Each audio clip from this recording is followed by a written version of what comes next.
What does it take to write well? Does it come by learning lots of new words that you could use while you're writing? Does it come from creating fictional stories with lots of plot twists that are intriguing? Or do we learn to write just by doing it over and over?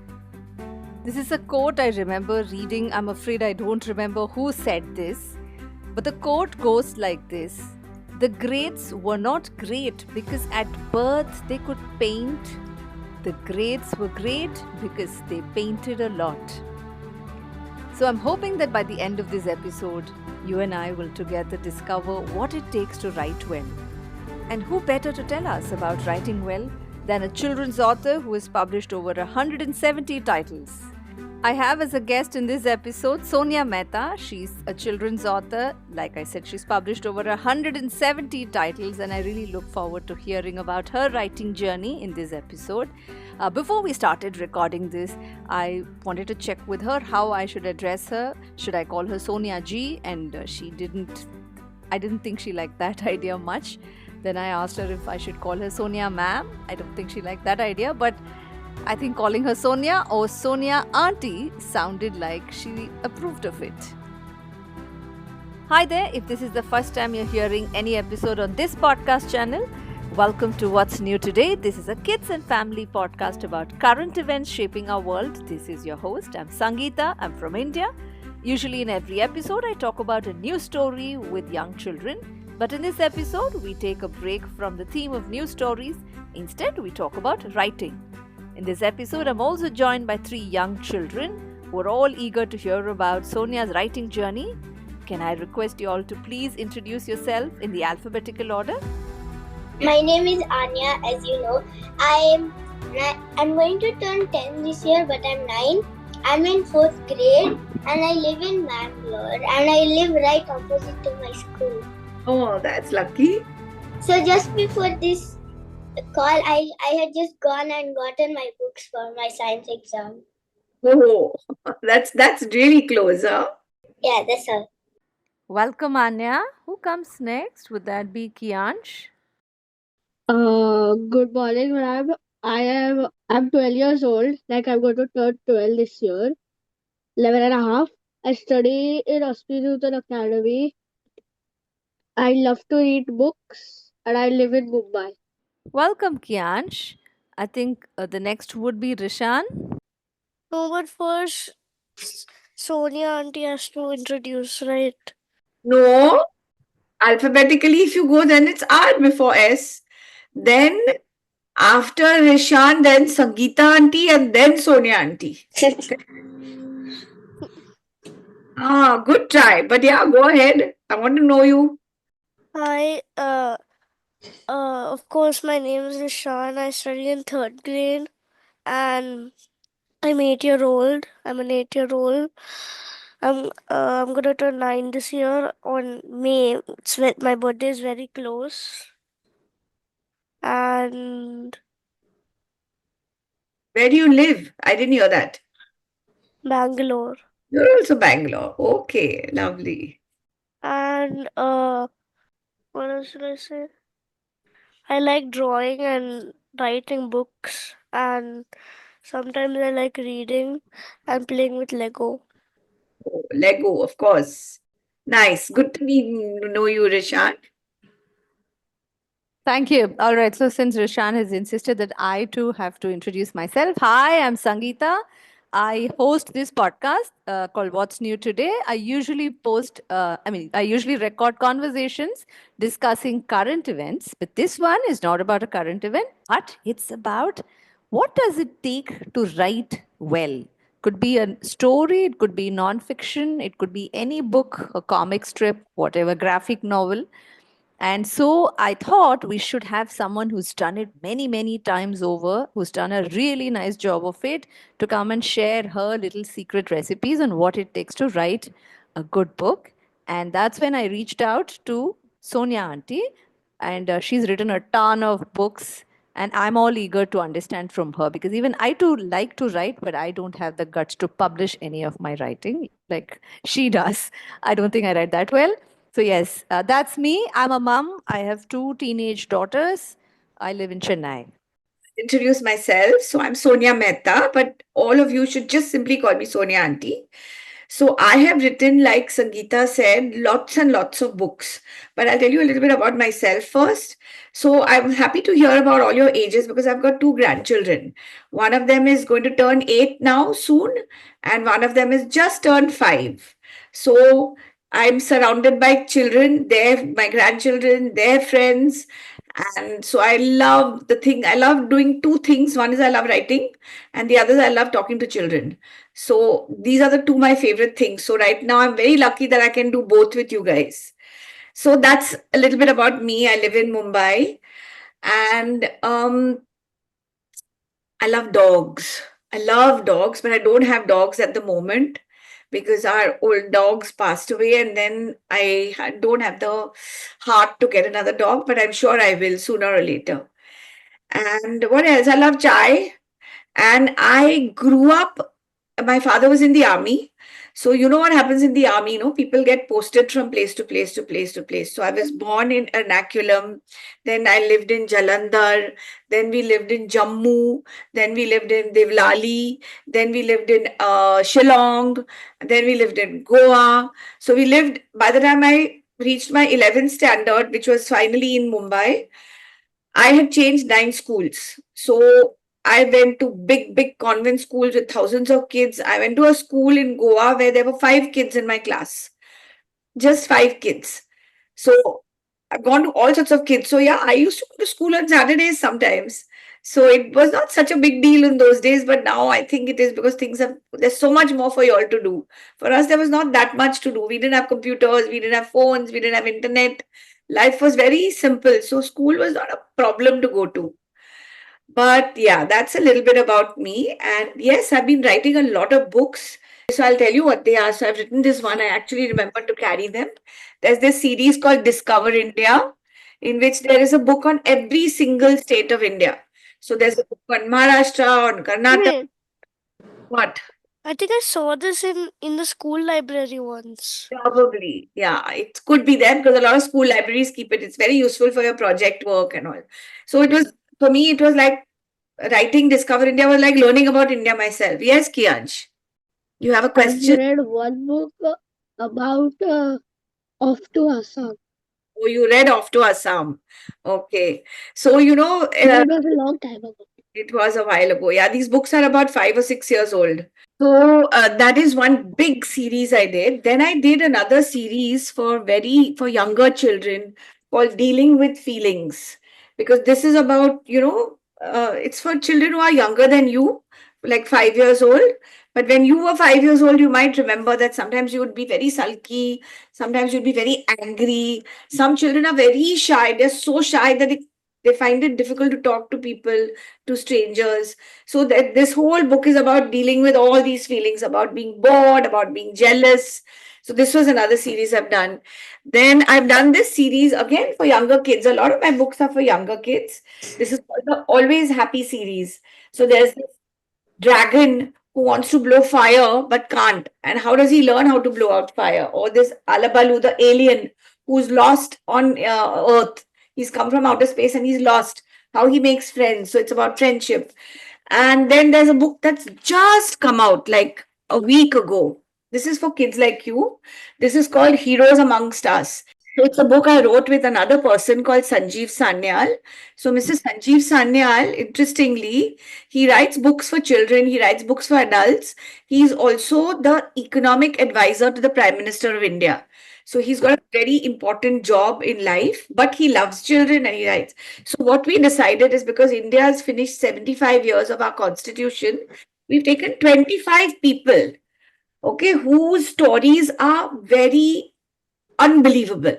And some of these people are people you've heard of J.R.D. Tata. He was an industrialist, but you may not have heard about a person called Verghese Kurian.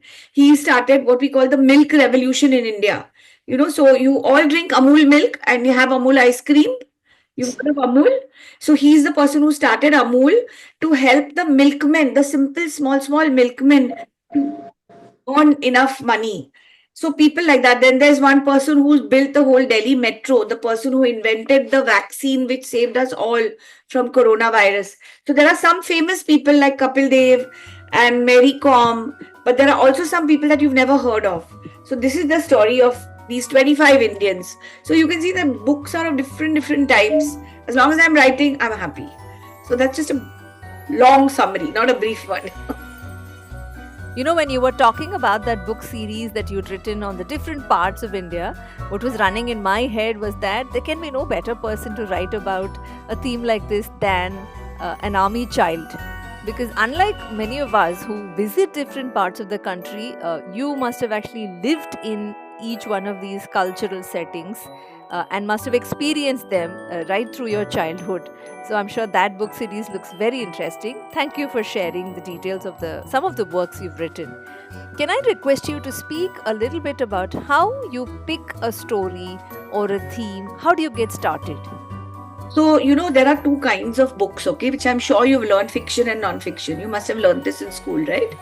So when it is non-fiction, it is very research-based. So for example, this book or the Discover India series, they are very research-based. So when I first thought of this idea, I looked in the market and I said, there are a lot of books on the history of India.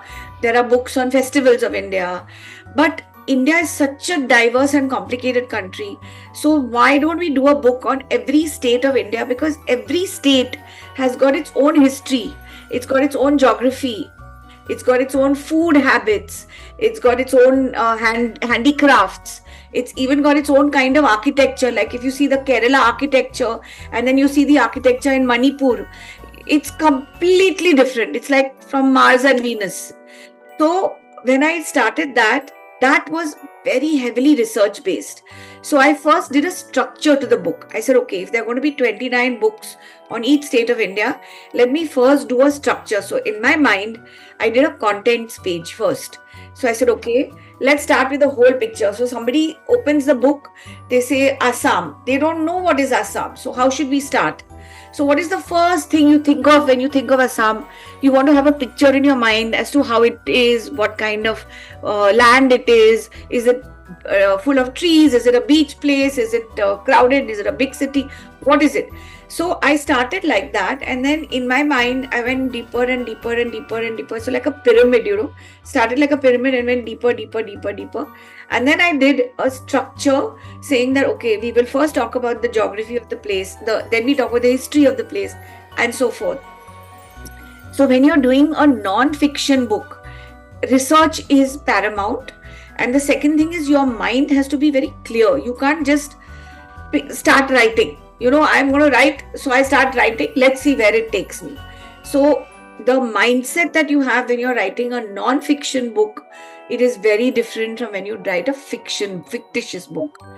So that is as far as non-fiction is concerned. Very organized, very research-based. You have to talk to people. You have to research on the net. Even on the net, you learn that there are certain websites which are not good to use because they are not official. There's incorrect information on them. So I always stuck to official websites. So to make sure that the content that you're putting out there is correct. The other thing that is very, very important, and for you children, it's going to become very important also, is never ever copy anything from anywhere. Because when you're doing research, it's very easy to find a whole paragraph that is written perfectly the way you want.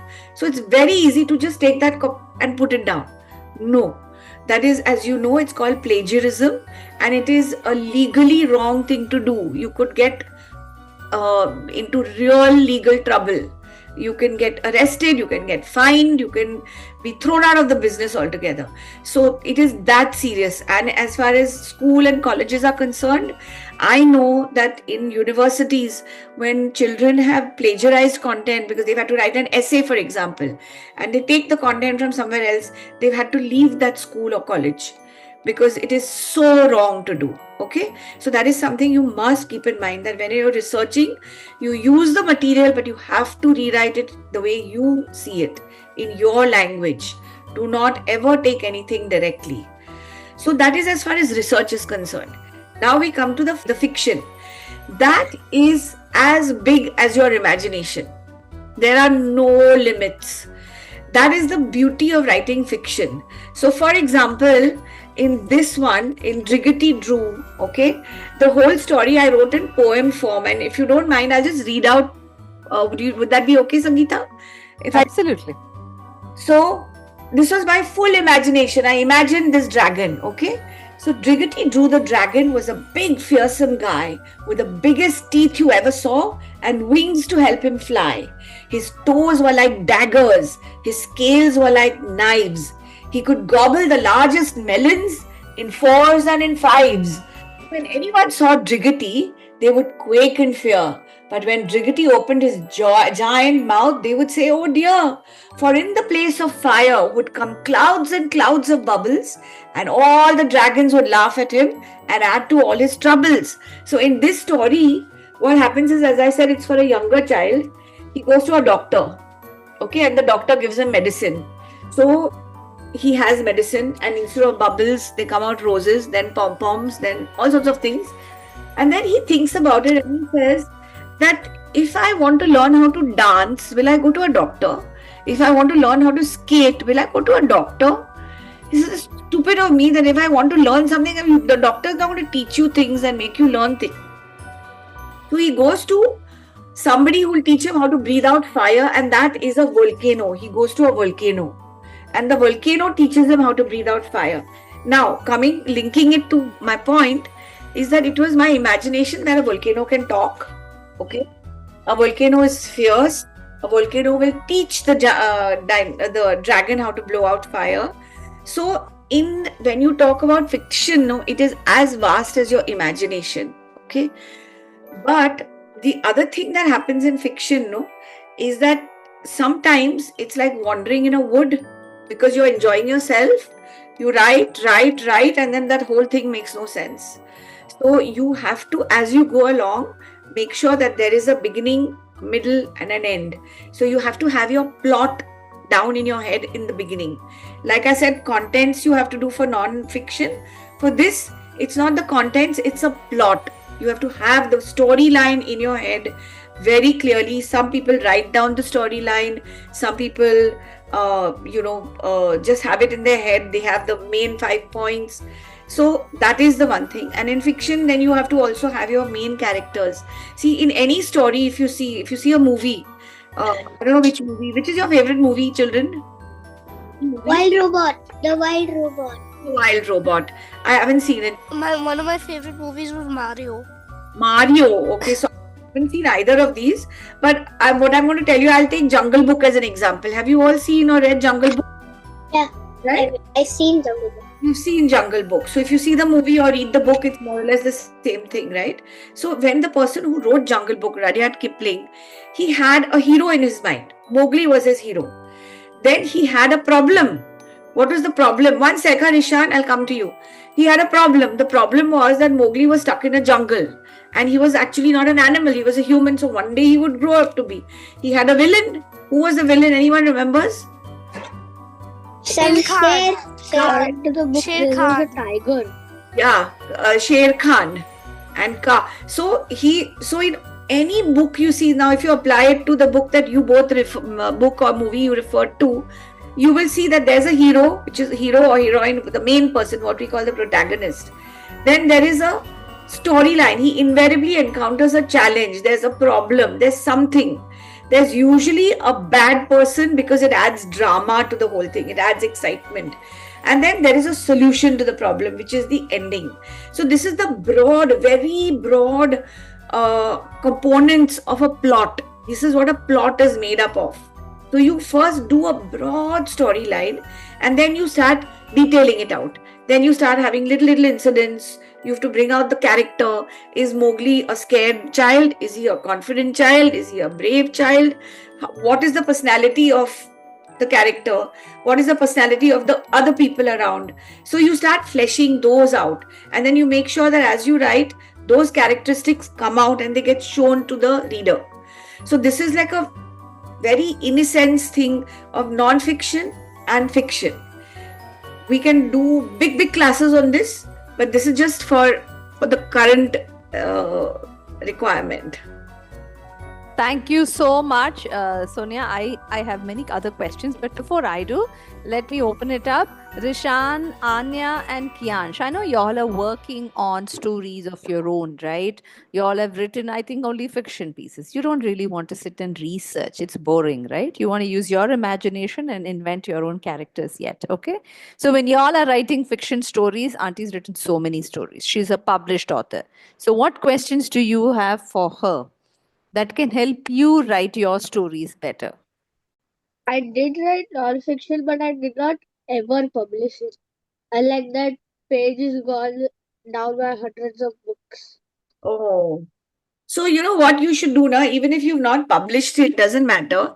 You can make a file and you can save it either on your computer or you can take a printout and keep it. If you've done it on the computer, if you've done it by hand, just so ask your parents to give you a big box file and start saving it, because you know someday you can revisit it. Maybe even if it doesn't get published, it's okay. Even I have got, like, for everything that I have written, I've got so many more that are unpublished. Some of them are half stories, some of them are just ideas, but keep it all down because you never know when you will go back to it. Okay. That idea didn't strike me before. Yeah. So now Now do it. that page is gone. Doesn't matter. So now when you write, you do it. Save it. Keep it safely. I'm curious, what was your nonfiction about, Kiansh? Space. Space. Okay. Like, it was called the humming of the universe. The humming of the universe. Okay. Sounds like I would love to read what you've written because it sounds very interesting. How the universe started, the Big Bang, and all of that. Okay. So questions for Sonia Auntie. Have you written like some long books which are 100 pages or something? Yes, I have, and I've forgotten to bring it here with me. It's somewhere there in my house. I'll have to look for it. But it's a long story. You're quite right. It's almost 200 pages. It's a, what we call a chapter book. It's a proper long book. It's about also a fantasy book. It's about two children, brother and sister, called Bella and Bubbles. And they live in Goa because I'm from Goa. So I based the story in Goa. And how they get this nanny who's got a magic element to her. So it's her name is Boo. So Bella, Bubbles, and Boo. And the story is about bullying.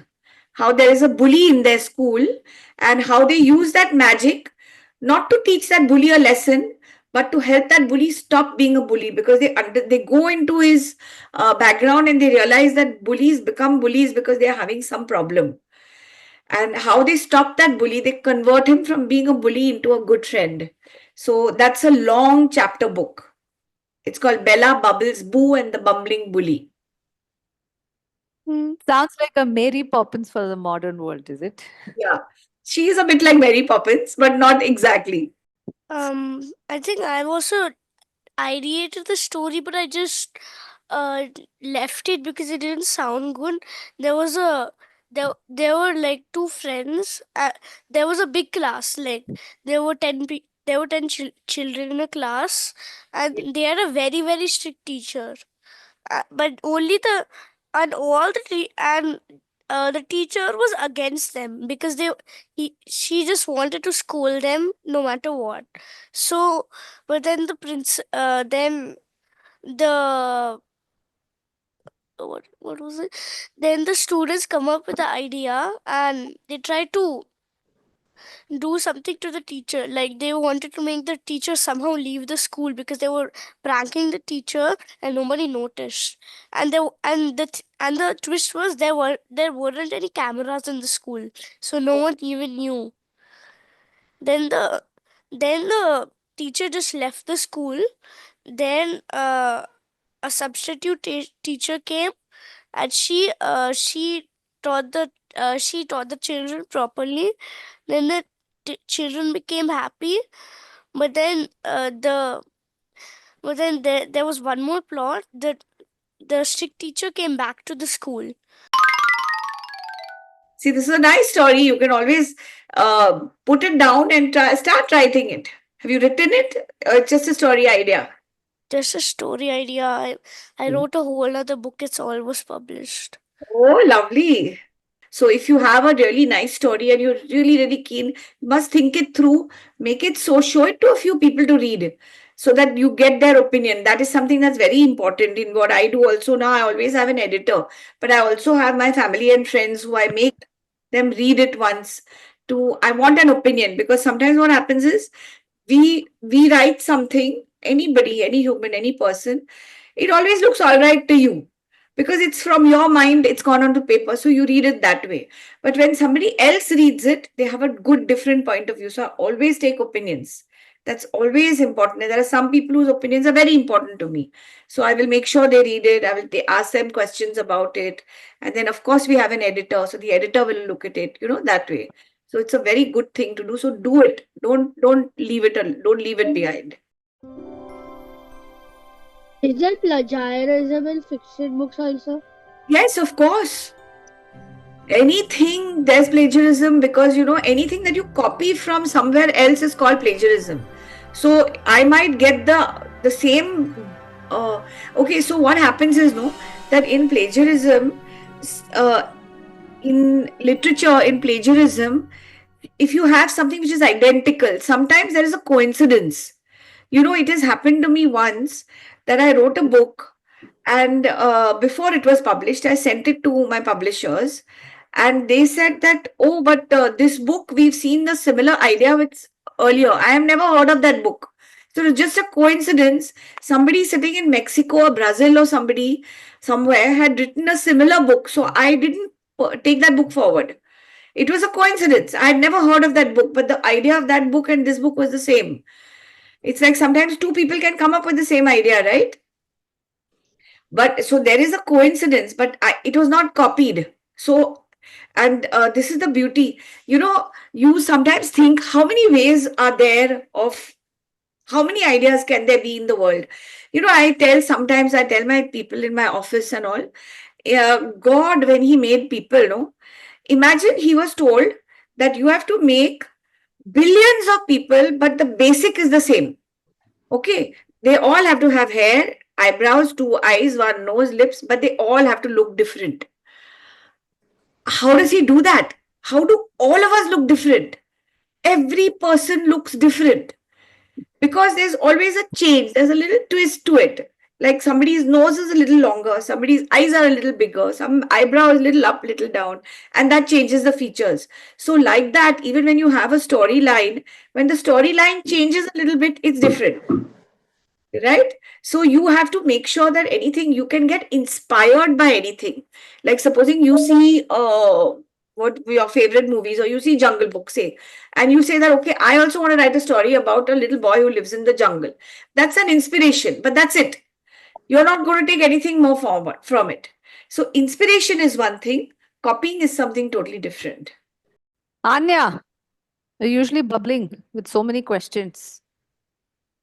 I don't have any questions today. And I want that the new book you just published. Just come out. So it's there on Amazon. It's called The Heroes Among Us.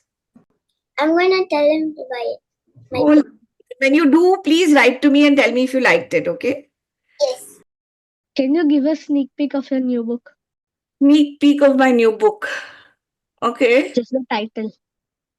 So that the last thing that comes out is the title. So the title is not there, honestly. But it's a book. It's a story about a girl about your age who wants to become a radio jockey. I haven't decided the name of the book because I usually decide that after the book is ready. Also, the other thing that you have to remember, that when you write a book, now the title is very, very important, because a lot of people buy the book based on whether the title is interesting or not. So we usually, what happens is, after the book is ready, then we think a little bit, like for example, Alabalu, the Lost Alien. So we wanted the concept to come through in this. It's not just Alabalu. It's not just an alien. It's called Alabalu, the Lost Alien, which tells you a little hint of what the story is. Or like this, Driggity Drew, the Very Determined Dragon. Or this series of books, which is, it's saying it's okay to be confused. So like that, I have to come up, or that other story I told you, Bella, Bubbles, Boo, and the Bumbling Bully. We wanted the title to be an alliteration, because alliterations sound fun, and you can remember them and you say them and they sound fun to hear. So Yeah. no, not about the title, but that's the one line synopsis. Ma'am, I wanted to write a book about one girl who wants to, be a person who rides a horse. I don't know what you call that. Okay, like a equestrian. She wants to become a horse rider. Yeah. Nice. I will make a note. This is all very good research for me, Sangeeta. Yeah, I didn't. This podcast was meant more like, for kids to understand what it takes to write a book, but I'm hoping it serves other purposes as well. It absolutely does. If any of you wants to find out more about the books that Sonia has written, I'm going to leave a link to all her social media handles in the show notes below. So you'll find a fairly exhaustive list of all the books that she's written, and you can pick them up from Amazon or whichever place you'd like to buy books from. Thank you so much, Sonia, for sharing stories about your writing journey so far. And thank you, Rishan. Thank you, Anya. Thank you, Kiansh, for your, as ever, energetic participation. I had a blast. So now that you know me and I know you, please email me. If you have the Discover India books, my email ID is there in that also. See you soon then. Yeah. Bye. All the best with your writing. Bye. Ma'am. Bye. Bye. Bye. Uh, That brings us to the end of this episode. Next Friday, I'll see you on another episode, and that is all about how tigers have risen in large numbers in India. Joining me in that episode will be two other very young kids. And until then, see you. Bye bye.